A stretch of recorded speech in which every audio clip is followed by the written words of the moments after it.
Hello दोस्तों, आज हम बात करने जा रहे हैं 2001 मैनिक्स मूवी के बारे में। उम्मीद करती हूँ आप लोगों को इसकी एक्सप्लेनेशन जरूर पसंद आएगी और पसंद आया तो प्लीज चैनल को सब्सक्राइब करना, वीडियो को लाइक करना, वीडियो को शेयर करना और वीडियो पे कमेंट्स करना बिल्कुल भी मत भूलिएगा। दोस्तों, मूवी की शुरुआत में हम देखते हैं कि अमेरिका सिविल वॉर में अमेरिकन आर्मी के खिलाफ बहुत से क्रांतिकारियों ने अपनी लड़ाई लड़ी, जिसमें वो बुरी तरह से मारे गए। फिर हम एक प्रोफेसर को देखते हैं जो बताते हैं कि सिविल वॉर में अमेरिका के साउथ में रहने वाले लोग नॉर्थ वालों पर अब भी बहुत ज्यादा गुस्सा है, क्योंकि सिविल वॉर के दौरान उनके बहुत से लोग मारे गए थे।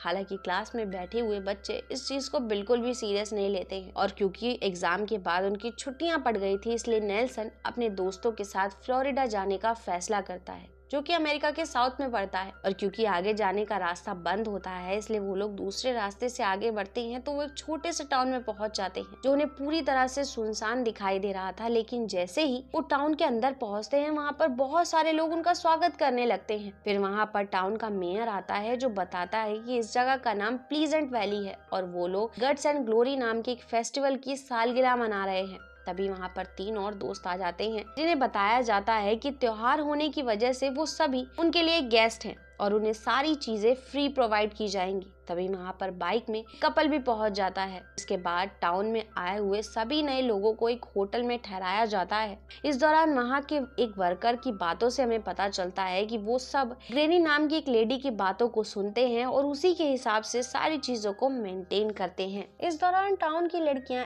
एड्रेसन और उसके दोस्तों को अट्रैक्ट करने की कोशिश कर रही होती हैं, जिसके बाद टाउन में मौजूद हार्पर नाम का एक लड़का रिकी और उसके दोस्तों के पास पहुंचता है, जिसे देखकर रिकी की दोस्त कैट बहुत ही ज्यादा अट्रैक्ट हो जाती है। इसलिए जब हार्पर उसे लेक चलने के लिए कहता है तो वो उसके साथ जाने के लिए तैयार भी हो जाती है। लेकिन हार्पर उसे लेक के किनारे ले जाने की बजाय एक फार्म हाउस पर ले जाता है, जहाँ पर वो उसकी आंखों पर पट्टी बांध देता है। फिर जब कैट अपनी आंखें खोलती है तो देखती है कि उसके हाथ और पैर दोनों को ही रस्सी की मदद से घोड़ों के साथ बांध दिया गया है और वो कुछ भी समझ पाती उससे पहले ही हार्पर के इशारे पर वो घोड़े भागने लगते हैं, जिससे उसके दोनों हाथ और पैर उखड़कर अलग हो जाते हैं और वो बहुत ही बेरहमी से वहीं पर मारी जाती है। फिर जब मेयर और उसकी फैमिली के साथ बाकी लोग बैठकर डिनर कर रहे होते हैं तो रिकी जो मीट खा रहा था वो किसी और का नहीं बल्कि केट का था, जिसके बारे में उसे कोई भी जानकारी नहीं थी। जिसके बाद मेयर टाउन के 2 लड़कों से कहता है कि हार्पर ने फेस्टिवल के लिए अपना काम कर दिया है,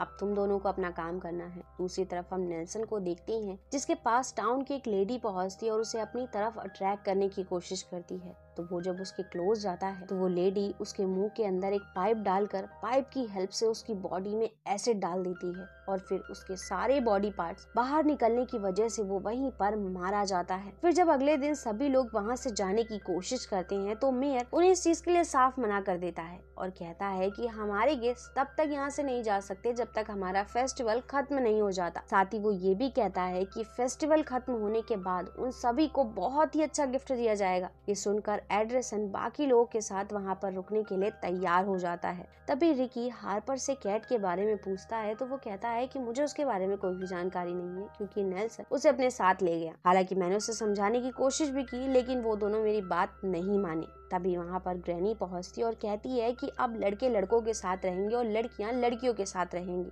वहीं हमें दूसरी तरफ झलक दिखाई जाती है कि टाउन का एक बूचर कैट की बॉडी को काट रहा था। इस दौरान हमें वहाँ पर नेल्सन का कटा हुआ सर भी दिखाई देता है, जिसे कैट के सर के साथ ही रख दिया जाता है। जिसके बाद हम देखते हैं कि टाउन में आई हुई दोनों ही लड़कियों को टाउन की औरतें तैयार कर रही होती हैं। इधर हार्पर मेल्कन को निशाना लगाने के लिए कहता है, लेकिन वो इस चीज में नाकाम हो जाता है। तभी वहाँ पर नेस्टर भी पहुँच जाता है तो उसे भी निशाना लगाने के लिए कहा जाता है, जिससे वो कामयाब भी हो जाता है। फिर हम देखते हैं कि जिस चीज पर वो लोग निशाना लगा रहे थे वो कुछ और नहीं बल्कि केट और नेल्सन के कटे हुए सर थे। इधर रिकी जॉय के पास पहुंचकर उसे बताता है कि एंडरसन तुम्हें ढूंढ रहा है, इसलिए वो वहाँ से चली जाती है। तभी सभी लड़कियां मिलकर गाना गाते हुए लिया के साथ डांस करने लगती हैं और इससे पहले कि वो कुछ भी समझ पाती, सब लोगों के वहाँ पर इकट्ठा होते ही एक बहुत बड़ी बैल लिया के ऊपर गिराकर उसे बेरहमी से मार दिया जाता है। ये देखकर रिकी बौखलाकर वहाँ से भाग निकलता है, लेकिन उसे भी पकड़ लिया जाता है। फिर टाउन की 2 लड़कियां एक बहुत बड़ी नुकीली रॉड उसके अंदर डाल देती हैं, जो उसके मुंह से बाहर निकल आती है।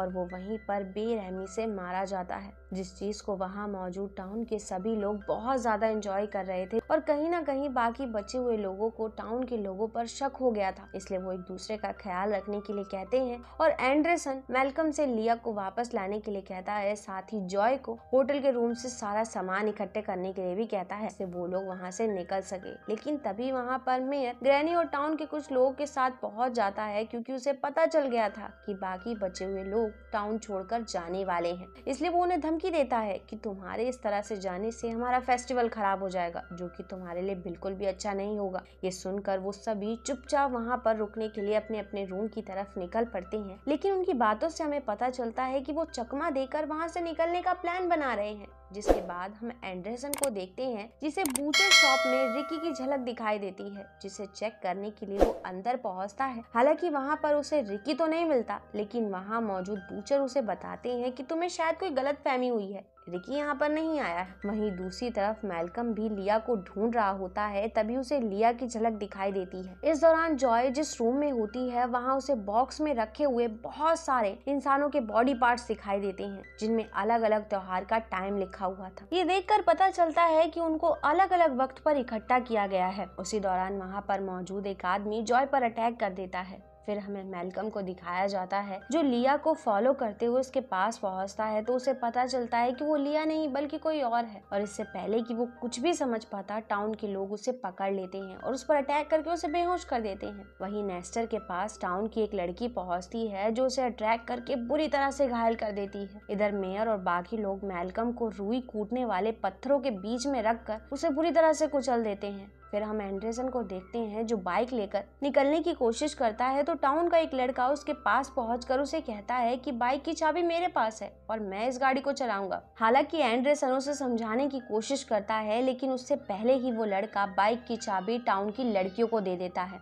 और फिर एंडरसन पर भी हमला करके उसे बेहोश कर देता है। फिर जब एंडरसन की आंख खुलती है, तो वो खुद को एक टेबल पर बंधा हुआ पाता है, जहां उसके सामने जॉय भी मौजूद थी और उसे भी बांध कर रखा गया था। फिर मेयर एंडरसन और जॉय दोनों को ही डिनर टेबल पर रखा हुआ खाना दिखाता है, जिसमें उन दोनों के दोस्तों के कटे हुए सर मौजूद थे, जिसे टाउन के सभी लोग मिलकर खाने वाले थे। फिर मेयर एंडरसन को एक लास्ट चांस देता है कि अगर तुम अपने हाथों से जॉय को मार दोगे तो मैं तुम्हें यहाँ से जाने दूंगा। ये सुनने के बाद एंडरसन उसकी बात मान जाता है और जॉय की तरफ उसे मारने के लिए बढ़ता है, लेकिन वो जॉय को मारने की बजाय मेयर को मारने की कोशिश करता है, लेकिन मेयर बच जाता है। हालांकि वो दोनों वहाँ से बाइक लेकर भागने की पूरी कोशिश करते हैं और टाउन के लोगों का ध्यान भटकाने के लिए वहाँ पर आग भी लगा देती हैं, लेकिन इसके बावजूद उन दोनों को पकड़ लिया जाता है। इसी वजह से एंडरसन मेयर का सामना करता है। हालांकि पहले तो मेयर उस पर भारी पड़ता है, लेकिन फिर एंडरसन उसके आंख में लगी हुई पट्टी हटा देता है, जिससे बहुत सारे कीड़े बाहर निकलने लगते हैं और मेयर कमजोर पड़ जाता है। इसी मौके का फायदा उठाकर एंडरसन उसकी दूसरी आंख भी फोड़ने की धमकी देता है, जिस बात पर मेयर उससे वादा करता है कि मुझे छोड़ दो, मैं तुम दोनों को यहाँ से सही सलामत जाने दूंगा, क्योंकि तुम भी साउथ अमेरिका के हो और मैं भी वहीं का हूँ।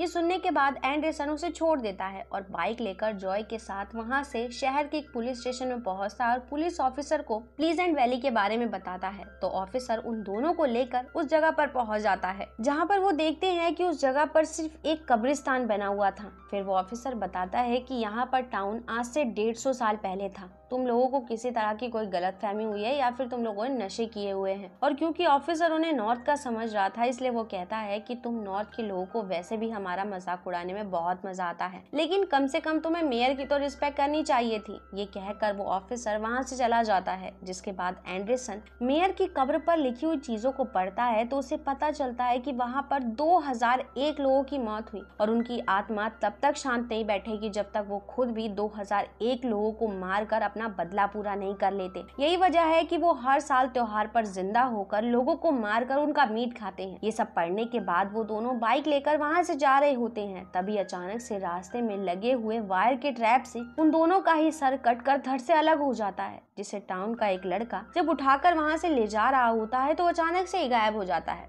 जिसे पता चलता है कि सच में वो सभी लोग एक भूत थे और वो सिर्फ अपने त्योहार पर जिंदा होकर लोगों से बदला लेते हैं। और इसी के साथ ये मूवी यहाँ खत्म हो जाती है। दोस्तों, उम्मीद करती हूँ आप लोगों को इसकी एक्सप्लेनेशन जरूर पसंद आई होगी, और पसंद आई हो तो प्लीज चैनल को सब्सक्राइब करना, वीडियो को लाइक करना, वीडियो को शेयर करना और वीडियो पे कमेंट्स करना बिल्कुल मत भूलिएगा। And thanks for coming and watching.